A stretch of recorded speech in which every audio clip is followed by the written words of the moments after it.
You can't prove anything that happened yesterday.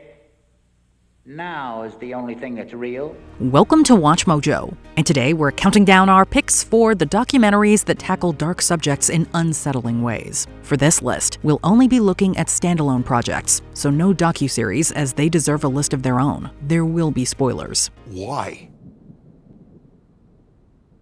How could you not tell us? Number 50, Tell Me Who I Am. If you forgot your worst experiences, would you want to hear about them or live in blissful ignorance? That was the struggle Marcus Lewis went through when his brother Alex lost his memory at 18. I said to Marcus, "Who is she?" And he just said, "She is our mother." Tell Me Who I Am follows the two siblings. It starts out wholesome with Marcus painting a picture of a perfect childhood. Things fall apart when Alex finds a horrific childhood photo, leading to the revelation that their mother had abused them. It was too weird. It was just too strange. The final part reveals what Marcus could never say to his brother, that she allowed men to hurt them as well. It's a harrowing look into the effects of trauma and how telling a happy lie can help the one telling it cope with the truth.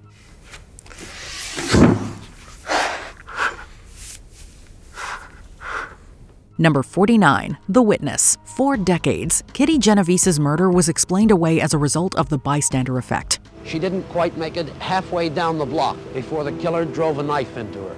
It wasn't until her brother Bill's investigation in The Witness that the truth came out. It follows Bill as he investigates the then 50-year-old case, from tracking down known witnesses to looking through interviews conducted by officers. It revealed that the initial story of 38 people ignoring her cries for help had been a fabrication. Many called the police, but were rebuffed as they had already been told about it. Others were unaware of the true nature of the attack. One woman even held Kitty as she passed. It would have made such a difference to my family, knowing that Kitty died in the arms of a friend. It deconstructs everything the world has known about the case and forces us to see it for the tragedy it was. I've come to realize that the whole truth about Kitty's death will never be known. Number 48, Gladiator Days, Anatomy of a Prison Murder. What drives a person to murder? It's hard to say for sure. Gladiator Days, Anatomy of a Prison Murder attempts to answer that question by showing the viewer the lead up to and carrying out of a violent killing. It's centered around Troy Kell, a convicted murderer who earned his spot on death row by repeatedly stabbing another inmate to death. You shouldn't respect anybody. It's kind of like, it doesn't matter. In his interviews, he gives the audience glimpses into his mind, from his hateful white supremacist viewpoints to the apathy driven into him by the prison system. I would classify myself as a separatist. While neither excuses his actions, it gives insight into some of the factors that may have contributed to the act. If the state doesn't kill me, eventually someone will get me. Number 47, Three Identical Strangers. As adults, Edward Galland, David Kellman, and Robert Shafran learned they were each other's long-lost triplets, but that was just the beginning of their story. He had the same grin, the same hair, the same expressions. It was his double. Three Identical Strangers delves into their discovery and how they learned that their entire lives had been the result of a psychological study. At birth, they were separated and placed into different homes in order to study the nature versus nurture phenomenon. Even their adoptive parents were left in the dark. And they had me taking tests. They did IQ tests, personality inventory. The cherry on top, the results won't be published until 2066, leading to both the subjects and the audience wondering if it was worth it. Not only did it reveal a less-known form of human experimentation, it also showed how it manifested into each of their psyches as adults. There may be still twins out there who still don't know that they're twins. Number 46, An Unknown Compelling Force. One of the most compelling mysteries of the 20th century is explored in An Unknown Compelling Force, which offers an in-depth analysis of the Dyatlov Pass case. In 1959, after failing to report back, 9 students were found frozen to death in subpolar condition. The film attempts to answer the question of what happened the night a group of hikers chose to flee their tent despite being unprepared for the freezing weather. Interviews with outside sources helped fill in some of those missing pieces, interspersed with reenacted footage of what occurred the night of their deaths. Could ask God only one question? That would be, what happened to my friends? There are also various theories presented, including one that suggests they had been attacked. Though it ends without any conclusive answers, it's so well done that it will leave you at the edge of your seat the whole time. Because they're so different, There had to be 3 or 4 assailants involved in whatever this incident was. Number 45, Hated, G.G. Allen and the Murder Junkies. If there was ever a documentary that perfectly summed up its subject, it's this one. Hated, G.G. Allen and the Murder Junkies shows us the subject's incredibly literal take on the phrase sex, drugs, and rock and roll. I don't know, I don't think about the future. I think about what's happening today. It showcases Allen's career, from his intense and often nude performances to his sexual proclivities offstage. His penchant for violence and obscenity helped create a punk persona to hide the broken man behind it. I do my own thing, my mind is a machine gun, my body's the bullets, the audience is the target. From self-harm to admitting that he felt he would be a serial killer if he wasn't performing, it's clear that there was much more than met the eye. It didn't take away from any of the vile acts he committed, but did offer another perspective of his mindset. If you know Gigi the way I do, you can't talk Gigi out of doing anything that he wants to do. Number 44, Jonestown, the women behind the massacre. By now, it's clear just how evil Jim Jones was. However, he wasn't the only one pulling the strings. Jonestown, the women behind the massacre, puts the female companions in his life on the metaphorical stand. Though they were likely ensnared in his manipulative trap, they still had a hand in carrying out his infamous massacre. Jim Jones is everything to me. Not only did they reportedly come up with the correct poison-to-flavored drink ratio for each person, they may have even helped distribute it to minors. The documentary reveals their correspondence, wherein they were candid about their own eventual deaths and the love they had for the People's Temple. It's a fascinating look into how one can be a victim and a perpetrator all at once. They were Jim's girls. Number 43, Just Melvin, Just Evil. After hearing about the contents of this documentary, you will vehemently agree with its title. Just Melvin, Just Evil is centered around Melvin Just's family and how he permanently impacted them. He sexually assaulted nearly a dozen of his relatives from the time they were young. And it just totally destroyed our lives. Yet the true focus of the film is about how several of them had gone on to live hollow lives. Several of his daughters, blood-related or not, were shown struggling with substance use disorder, homelessness, physical trauma, and even thoughts of taking their lives. The worst part? He was never punished for these attacks. Why did you do that? I didn't do that, son of a bitch. It is a bleak yet eye-opening look into how trauma is the antithesis of linear progression and how some never fully recover from what they've been through. What was the worst crime he did in your mind? Murder. Number 42, Black Gold. You may not think the coffee industry has much to offer in the way of dark entertainment, yet Black Gold is proof that there's much more to the beverage than we think. Despite Ethiopian coffee being sought after in the Western world, those growing it hardly get to reap the benefits. There are coffee collectors, coffee suppliers, and coffee exporters who are bidding for the coffee. The documentary follows their union's leader on his journey for the price of the beans to be raised so that those growing them can be fairly compensated. They work 8 hours, full 8 hours, and they are getting $50 a day. This leads to the farmers praying to a higher power for their struggles to end. It is a stark look into how something many in the United States take for granted is the key to someone's success and livelihood elsewhere.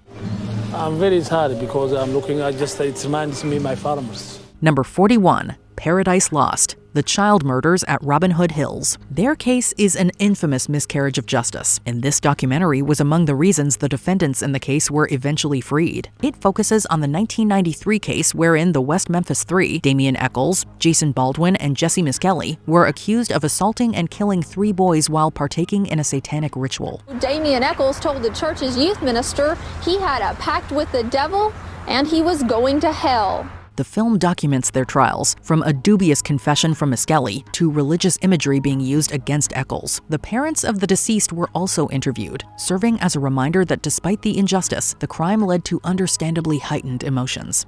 To me, this place as I stand is like hell on earth.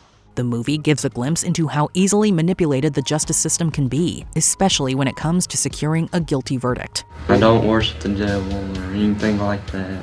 Number 40, Experiments in the Revival of Organisms. Some of our greatest advancements have come at the expense of others, particularly animals. There's no greater example of that than experiments in the revival of organisms. As you can imagine, technique is everything. The Soviet Union documentary follows the process of using machines to replicate bodily functions in order to reanimate organs. The parts in question were sourced from a dog, whose decapitated head even makes an appearance. It's exposed to aerated oxygen, which then allows it to briefly respond. It is distressing and fascinating all at once. That description becomes even more apt when they temporarily put another dog down before connecting the corpse to their machinery and successfully bringing it back to life. However groundbreaking it may be, it is a hard watch, especially for dog lovers. After the experiment, dogs live for years, they grow, they put on weight, and have families. Number 39. Orozco the Embalmer. When a death occurs, most of the ceremonies following it sanitize the reality of what just occurred. Events like wakes and funerals focus more on the memory of the deceased rather than the death itself. There's one place where the reality comes out: the embalming table. Orozco the Embalmer is centered around a man working in the death industry in Colombia. The viewers are treated to close-ups of the corpses as they're worked on. It highlights the underappreciated work he and others do to prepare bodies, from washing and dressing them to casually slicing into them. The non-glamorous presentation highlights just how mundane both death and the violence nearby have become, and how it's just another day for him. Number 38. Missing 411. People go missing every day, but when multiple cases all look eerily similar to one another, some connections are going to be created. Missing 411 is a documentary investigating the disappearances of 5 youths. And as I ran up that trail, I yelled and screamed his name and screamed Jared. Yet rather than assuming this was carried out by another human, director David Paulides suggests they fell victim to something more fantastical or even paranormal. The victims all have similar disappearance stories, all the way down to having supposedly traveled miles despite being young. Though there were no definitive conclusions by the end of the film, the evidence being presented forces viewers to consider that these coincidences may be more intentional. Some of these situations are so unusual you have to think beyond the bounds of what's normal. What's a normal explanation for this? Number 37. Gimme Shelter. What was intended to merely be a free show ended in horror. We need a doctor under the left-hand scaffold as soon as possible, please. Gimme Shelter followed the Rolling Stones on the tail end of their 1969 U.S. tour, including a ticketless concert in California.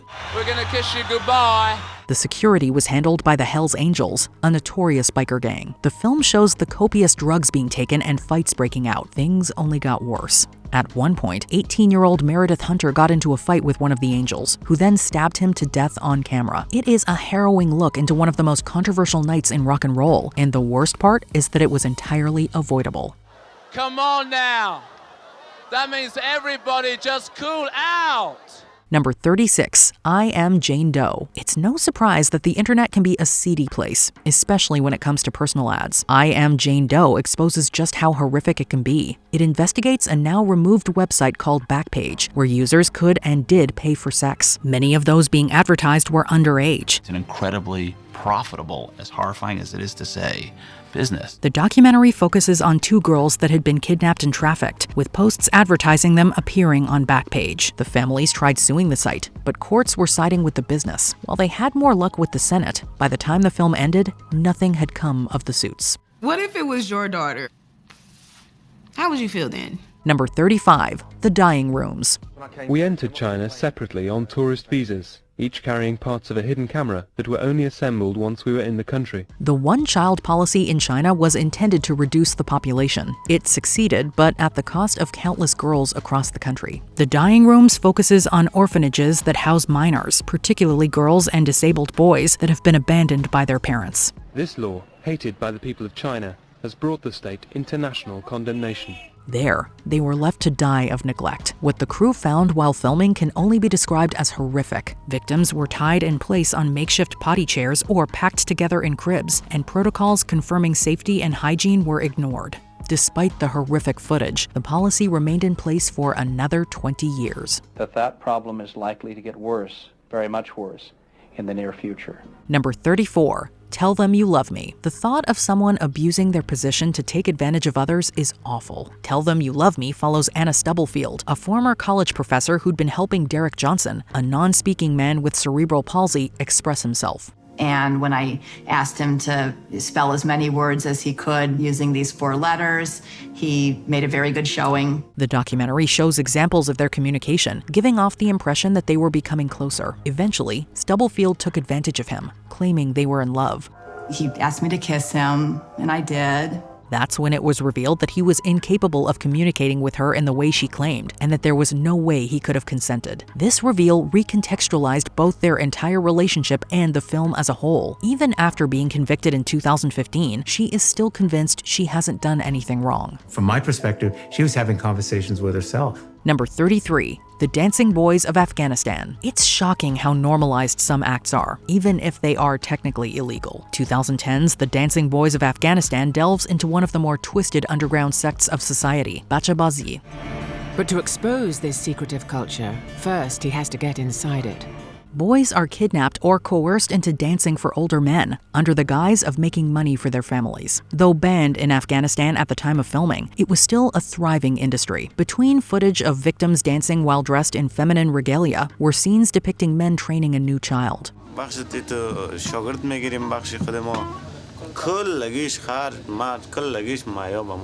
What's even worse is that the abuse goes far beyond the performance, and that they are harshly punished if they fight back. It is a stark, brutal reminder of the dark underbelly of society, and how it continuously preys on the most vulnerable.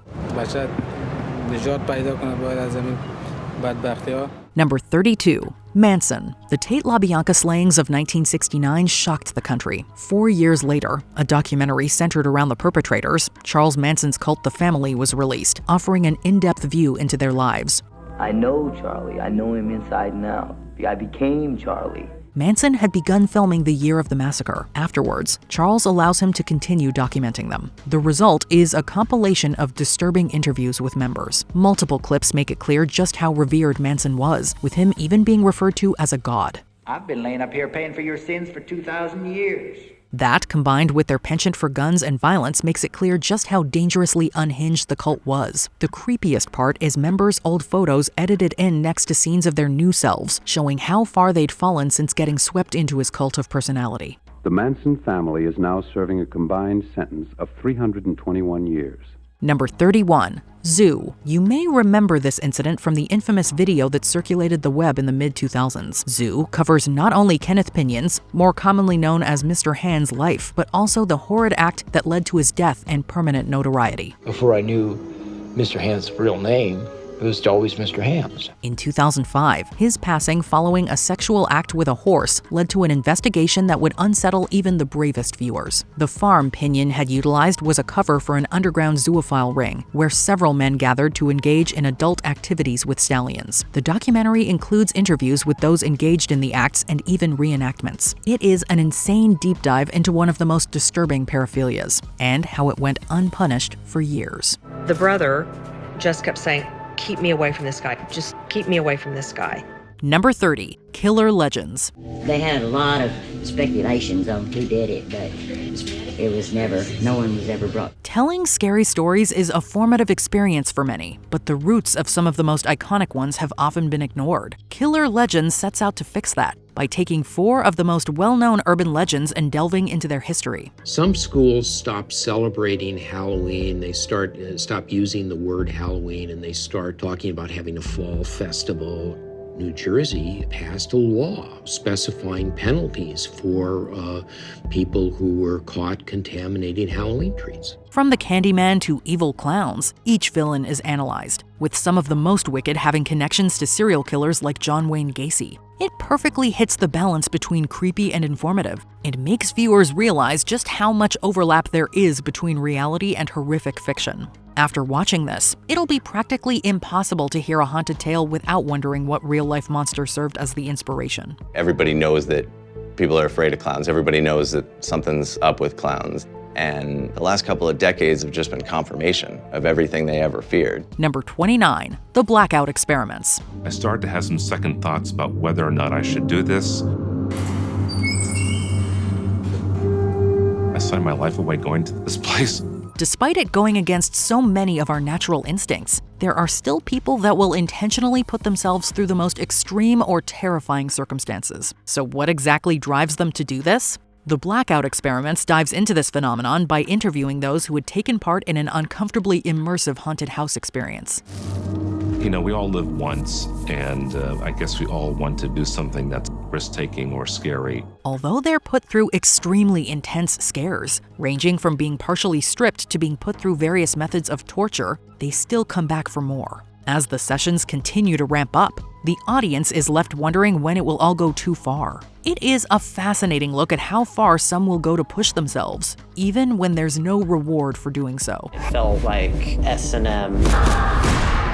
Upon receipt of this email, fill out the questionnaire below and send it back today. I see a camera on and it's watching me. Number 28, Grizzly Man. I'm out in the prime cut of the Big Green. Behind me is Ed and Rowdy, members of an up-and-coming sub-adult gang. They're challenging everything, including me. Goes with the territory. If I show weakness, if I retreat, I may be hurt, I may be killed. I must hold my own if I'm going to stay within this land.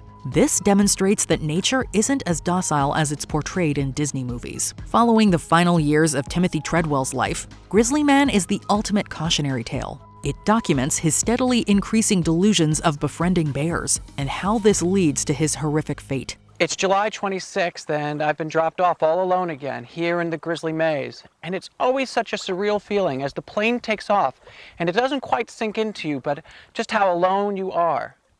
That for the next 2 months or more, you will be alone in this wild wilderness, this jungle that the bears have carved tunnels through. It's made even more hard-hitting with clips and recordings made by Treadwell himself, including one that captures every grisly second of his and his girlfriend's deaths. The audio was reportedly so horrific that the director omitted it, meaning it was left to the viewers' imaginations to fill in the blanks themselves. It is a harsh reminder on the mindless brutality of nature and how love for a wild animal will always lose to its base instincts. Truly, you must never listen to this. I know, Werner. I'm never going to. And you must never look at the photos that I've seen at the coroner's office. I will never look at them. Yeah.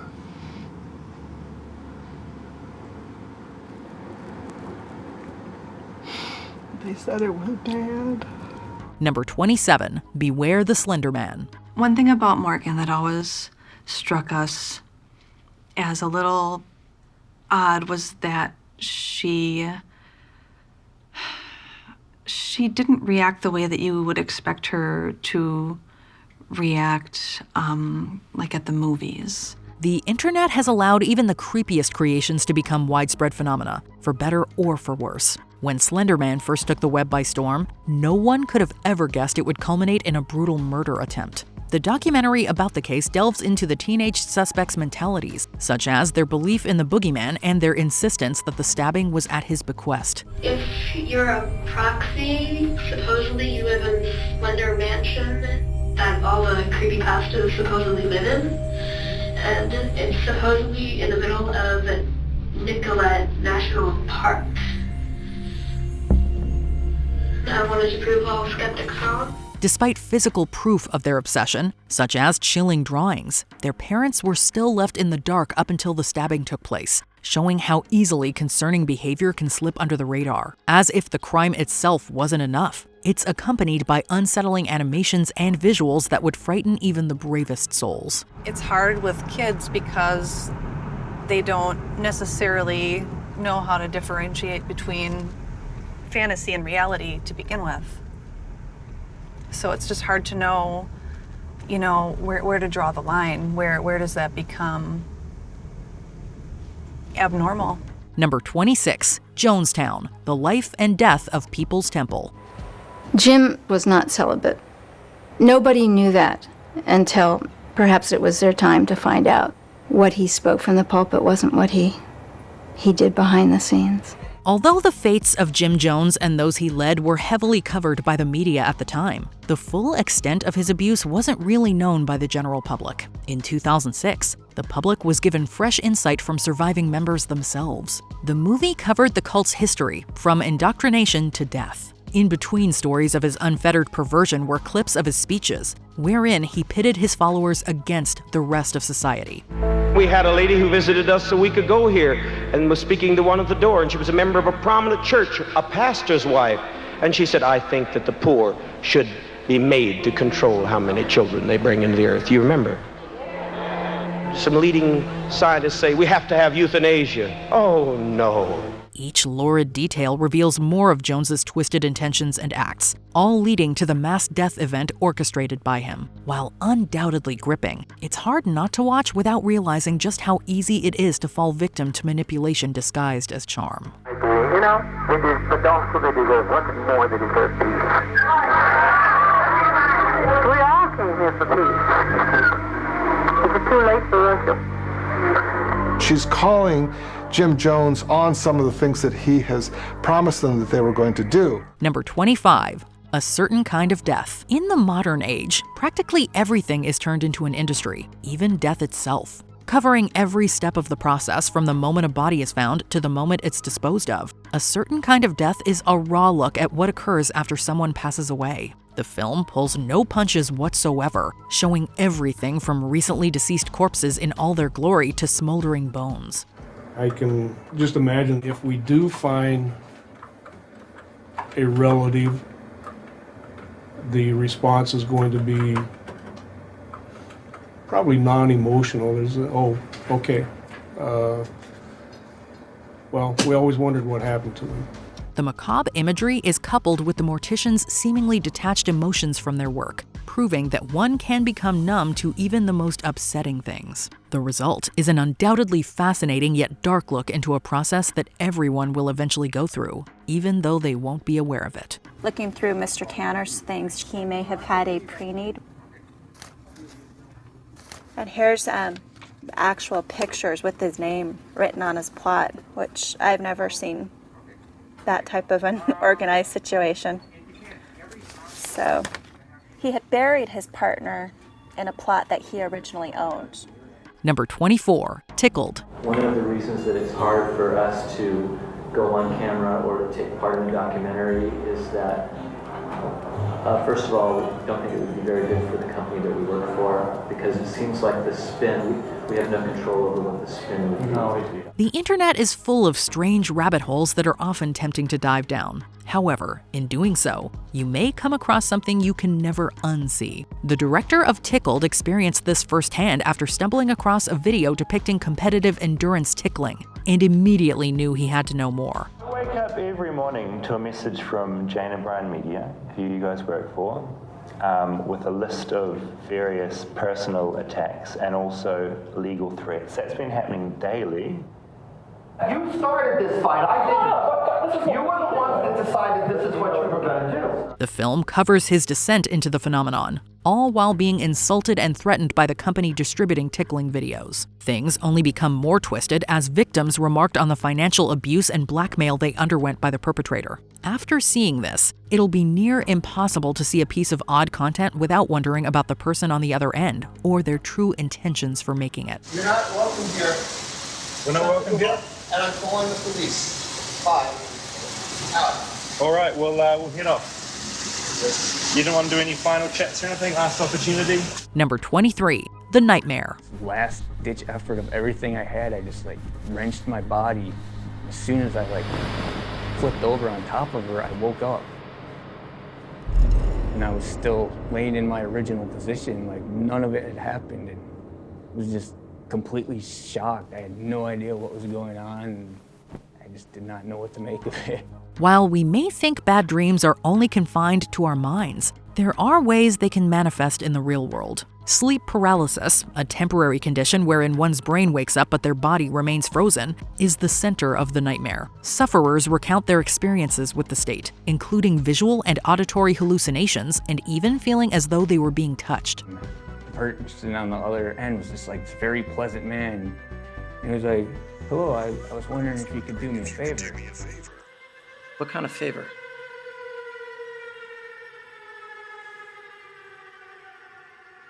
Let me in. As if that isn't off-putting enough, they then recreate each person's tale with visual representations of the supposed demons bothering them. They also delve into how other cultures see the phenomenon as proof of demonic possession and the ancient rituals they use to expel them. It shows how our minds will find ways to work against us, even while unconscious. There was never an explanation for the shadow man except for hypnagogic hallucinations, which is a nice word that the doctors like to throw around, but it really means you just imagined it. My guess is we conceptualize things in our unconscious based on, like, snippets of information that we picked up along the road somehow. Number 22, Girl in the Picture. When I first learned that Tanya was actually killed by a hit-and-run driver, it was more than likely Franklin Floyd that had committed that.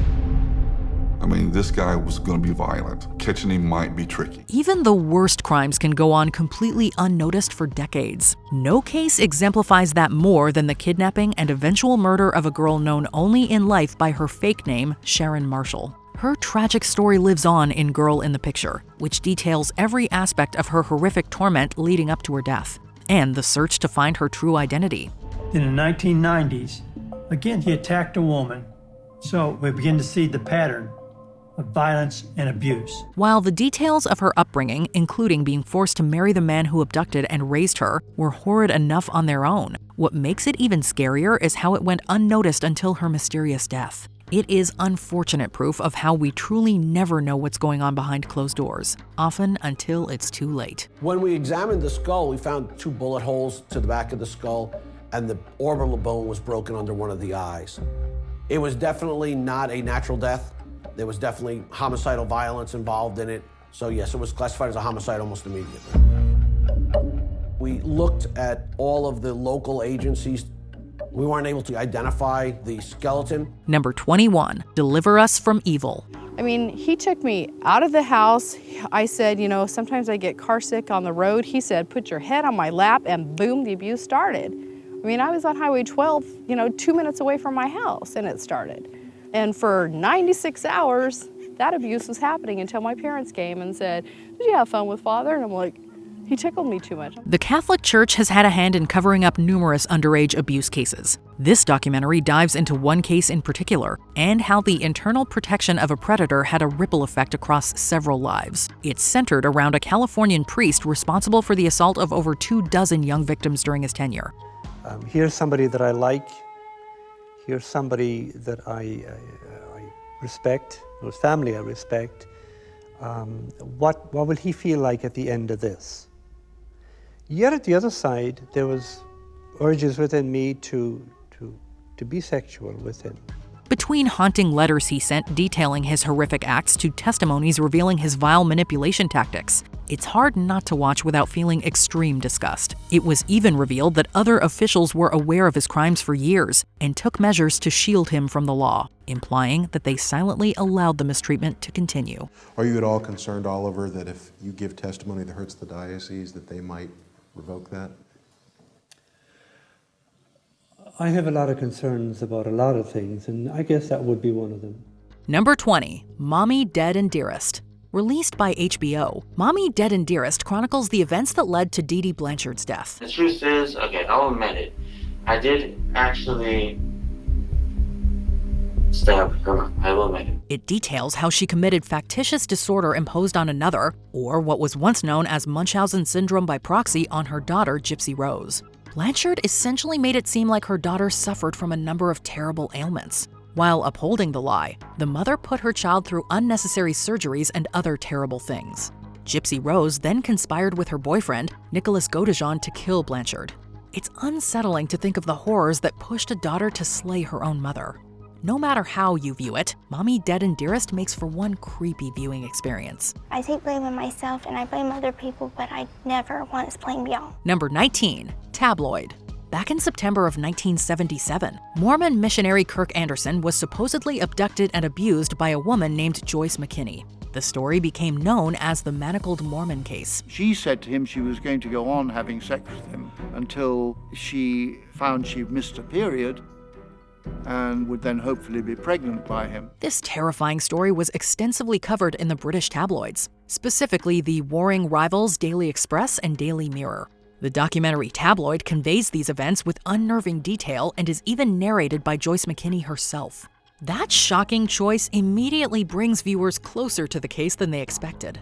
As a result, those watching will further question the story that she weaves because it has multiple viewpoints and perspectives. I made everything that he wanted.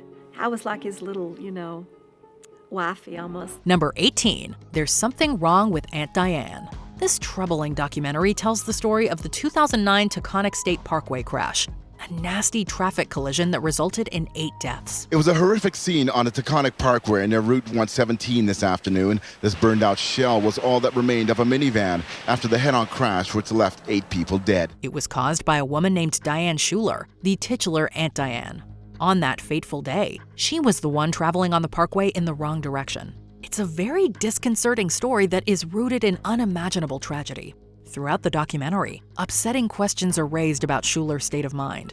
Between footage of the accident, interviews with grieving individuals, and some rather uncomfortable topics, There's Something Wrong with Aunt Diane puts forth a very uneasy atmosphere. I feel like someone's gonna say, 10 years later, it proves what happened. There's so much more to the story. Number 17, Team Foxcatcher. The story of John DuPont was famously captured in the 2014 film Foxcatcher, which earned 5 Oscar nominations. You have a problem with me? John, don't, John.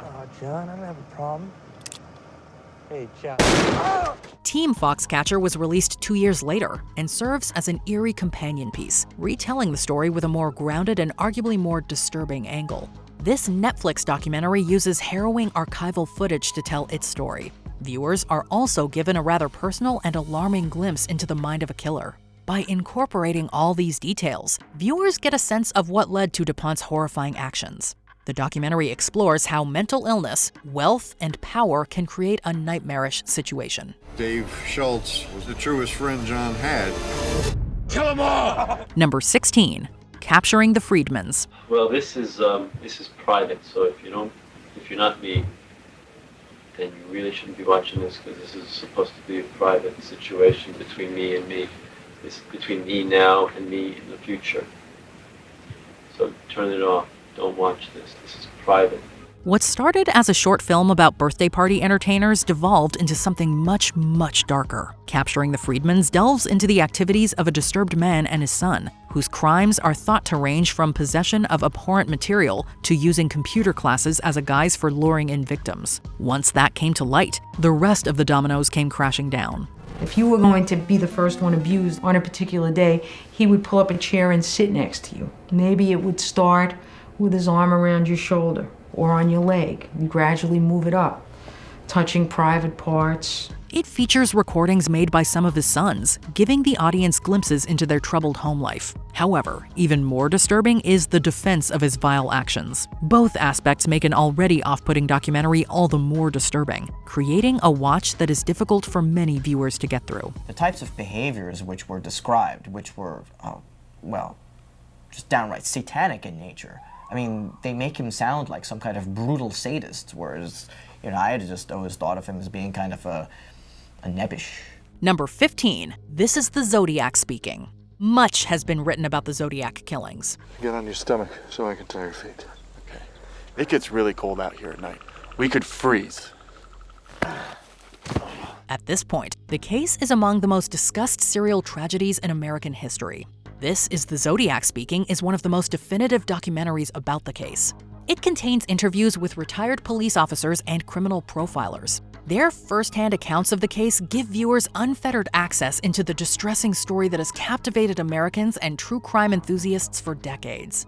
The disturbing story covers how Zodiac targeted innocent people and flippantly discussed his crimes. All the interviews in the documentary play on his notoriety. Seeing the impact the case has had on people's psyches is arguably even scarier than the story itself. Well, I would say the paranoia initial lasted a good 6 to 7 months.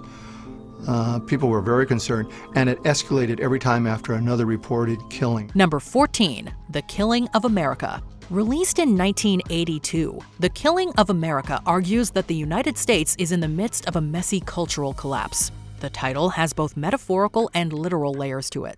Much of the film is centered around the incredible wave of violence that struck America in the 60s and 70s. A few weeks after the assassination of President Kennedy, the murder rate exploded upward, tripled in just 10 years. and continues to the present day. This includes the assassination of John and Robert Kennedy, the rise of serial killers, and a very distressing shooting. It's a shocking documentary that leaves viewers feeling extremely uncomfortable, featuring genuine footage of violence and interviews with the likes of criminals like Sirhan and Ed Kemper. The Killing of America makes for one distressing watch. A new breed of killer appeared. They didn't want money or sex or revenge. It was a new kind of murder. The senseless killing of random strangers. Number 13, The Cannibal That Walked Free.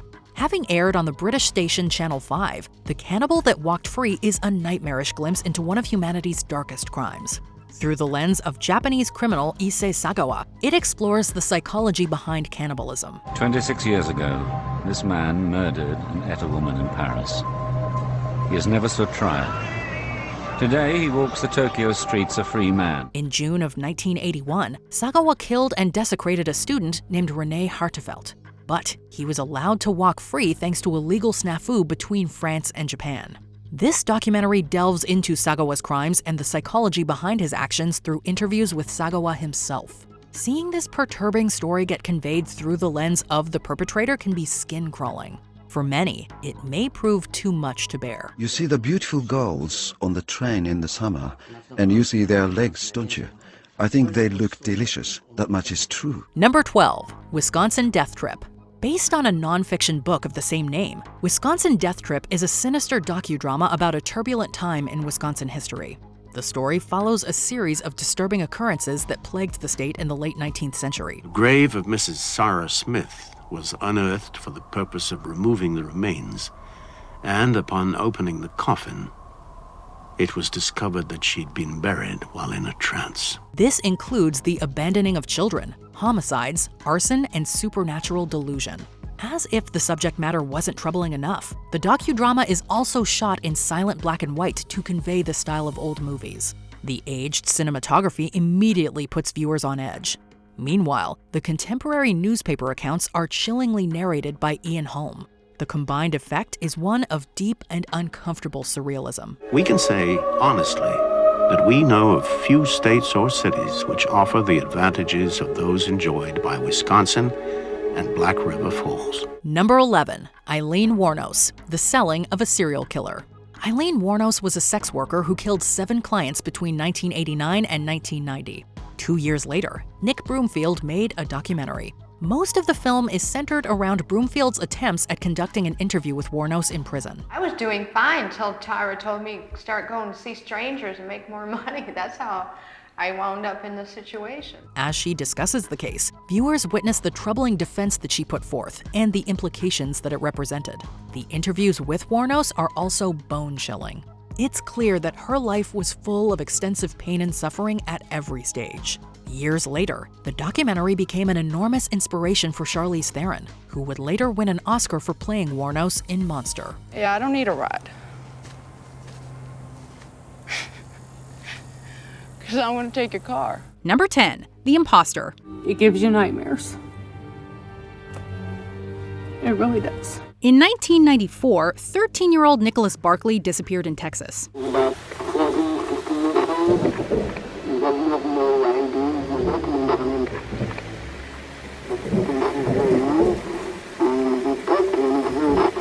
3 years later, a man claiming to be Nicholas came forward. But this man wasn't Nicholas at all. He was Frédéric Bourdin, a French con artist. The Imposter explains how Bourdin was able to get away with it for so long, despite being significantly older than Nicholas and not looking anything like him. It's incredibly disturbing how Bourdin inserted himself into the Barkley family and tricked them into accepting him. Most remarkable of all, however, is that director Bart Layton conducted interviews with Bourdin himself, which makes the case even more complex as he somehow manages to come across as sympathetic. From as long as I remember, I wanted to be someone else. Number 9, Cropsey. Growing up on Staten Island, Barbara and I had often heard the legend of Cropsey. For the kids in our neighborhood, Cropsey was the escaped mental patient who lived in the tunnels beneath the old abandoned Willowbrook Mental Institution. A pair of filmmakers who grew up on Staten Island decided to take a closer look at the New York version of the boogeyman, Cropsey, and how or if this urban legend fits into the mysteries involving a series of kidnapped youth in the 70s and 80s. When your child disappears and you don't know where that child is, to a parent, the child is never dead. From the letters prime suspect Andre Rand sends the documentarians claiming his innocence, to investigating the tunnels underneath the condemned Willowbrook State School for people with neurodevelopmental disabilities, and finally theories about devil worshippers, Cropsey is sure to send a chill down your spine. Is there satanic cults, people that practice? Of course there is. But it's something that's kept very quiet, something that not many departments investigate. Number 8, The Bridge. So then I cut over just to see or maybe possibly help. The Golden Gate Bridge may be one of America's most iconic landmarks and the image that comes to mind when you think of the city of San Francisco. But for many, its looming presence is a symbol of tragedy. This documentary takes a closer look at some of these tragic incidents in 2004, but it certainly isn't easy viewing. It remains controversial, with reports of bridge jumpers increasing after the documentary was released. And in 2015, it was even removed from Netflix in New Zealand. Gene had people in this world that loved him. And he hurt them. If I see him again, that's what I want to tell him. He hurt me. And I didn't think he would ever do that. Number 7, Holy Hell. I thought I was capturing life and expressing love. While searching for a new home and a new purpose in the 1980s, film grad Will Allen fell in with the Buddha-Field New Religious Movement, a cult based in West Hollywood at the time. It was all designed to show how devoted you really were. He wanted to control the social lives, the interactions of everybody, what they did. Allen became the group's documentarian and lived with them for 22 years, finally leaving in 2007. He became inspired to make a movie, and used all the footage he had of his time with the Buddha-Field cult and its leader, Michelle, to create Holy Hell. This direct look at the inner workings of a cult is both rare and creepy, made all the more unsettling by the fact that the cult continues to this day, now based in Hawaii. Even to this day, I don't understand. But some people still stayed. Number 6, The Family I Had. Originally intended to examine juvenile criminals in the U.S., this documentary quickly shifted to focus on the personal tragedy faced by Charity Lee in February 2007, involving her young daughter. She was in a body bag. It follows Charity as she grapples with the reality of her son having killed her daughter, as she mourns Ella's loss but refuses to abandon Paris, still visiting him in prison. It's difficult to know what to make of this uncomfortable watch, as the film leans into the fact that with true crime, there are no easy answers. I try to keep everything as benign as possible. I don't want to do anything that's going to make Paris want to hurt him. Number 5, Titicut Follies.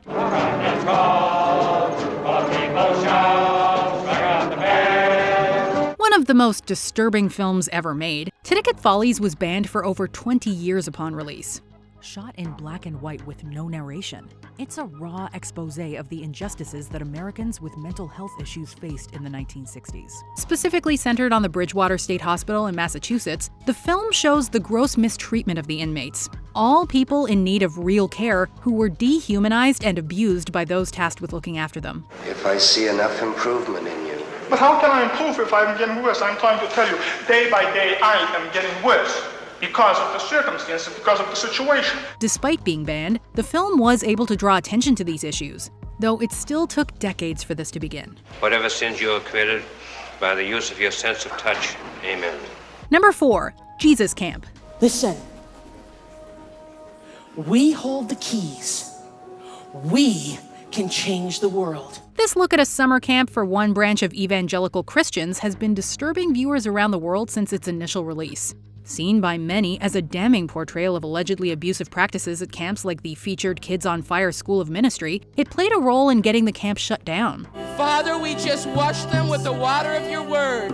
We say no more, devil, no more. The camp pastor, Becky Fisher, was forced to close the retreat due to backlash. But it's arguably a credit to the directors that you can't necessarily tell where their own sympathies lie while watching this movie.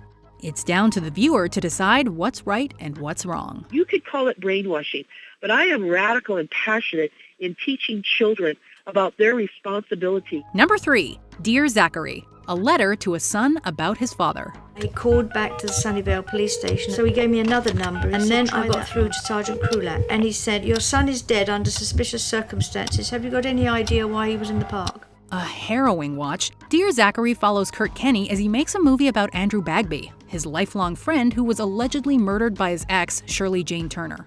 Turner revealed shortly after Andrew's death that she was pregnant with their child, but police had a difficult time pinning the murder on her. I have to tell you that Andrew is dead. Are you sure? Yes, ma'am, I am. I'm absolutely sure. The movie is intended as an archive of Andrew, a widely loved person by all accounts for his son Zachary. But the project became more complex the longer it went on, and by the time it was finished, it had become a fully fledged documentary.